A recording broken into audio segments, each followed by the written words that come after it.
Hi, இன்னைக்கு நம்ம evening snack ஒன்று நேந்திர பழத்தில் வச்சு ஒரு பால்ஸ் தாங்க ரெடி பண்ண போகிறோம். குழந்தைங்களுக்கு ஆரோக்கியம் கூட, ஹெல்த்தியும் கூட. ஸோ மறக்காமல் இந்த மாதிரி நீங்கள் ட்ரை பண்ணி பாருங்கள். வாங்க வீடியோக்குள்ளே போகலாம். ஒரு பேன் எடுத்துக்கோங்க. அதில் 2 டேபிள் ஸ்பூன் நெய் விட்டுக்கோங்க. நெய் நல்லா உருகுனதும் நம்ம கட் பண்ணி வச்சுருக்கிறேன் இந்த நேந்திர பழத்தை இதோடு சேர்த்து நல்லா கோல்டன் ப்ரௌன் ஆகிற அளவுக்கு வதக்கிக்கோங்க.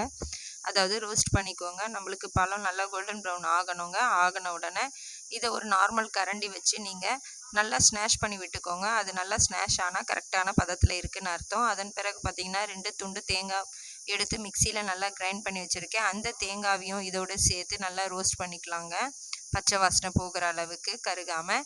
அதுக்கப்புறம் பார்த்திங்கன்னா 1 கப் அளவு நம்மளுக்கு ரவை தேவைங்க. ரவையும் இதோடு சேர்த்து நல்லா நம்ம வதக்கிக்கலாம்.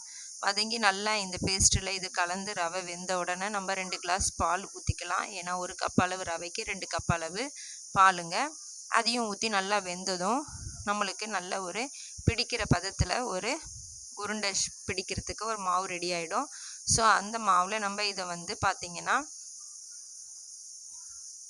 2 பிஞ்ச் அளவு சால்ட்டு போட்டுக்கோங்க. 2 டேபிள் ஸ்பூன் நாட்டு சர்க்கரை போட்டுக்கோங்க. எல்லாமே போட்டு நல்லா நம்மளுக்கு கரியாத அளவுக்கு இந்த அளவு ரெடி ஆகிடுங்க. கையில் டச் பண்ணி பார்த்திங்கன்னா உங்களுக்கு ஒட்டாது, கரெக்டான பதம்னு அர்த்தம்.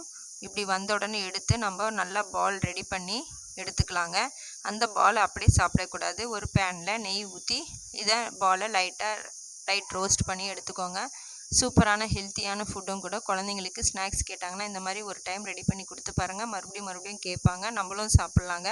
இதை ஒரு 2 டேஸ் வச்சுக்கலாம். ஃப்ரிட்ஜில் வச்சிங்கன்னா நீங்கள் ஒரு 4 டேஸ் வச்சுக்கலாம். ஃப்ரிட்ஜில் வைக்கிறது அவ்வளோ ஆரோக்கியம் இல்லைன்னு சொல்லியிருக்கேன். ஸோ பிடிச்சா இது கண்டிப்பாக ஃபாலோ பண்ணிக்கோங்க, ட்ரை பண்ணி பாருங்கள். இந்த வீடியோ பிடிச்சதுன்னா மறக்காமல் like and share, comment, subscribe பண்ணுங்கள். மறுபடியும் நாளை ஒரு வீடியோவில் சந்திப்போம். பாய்.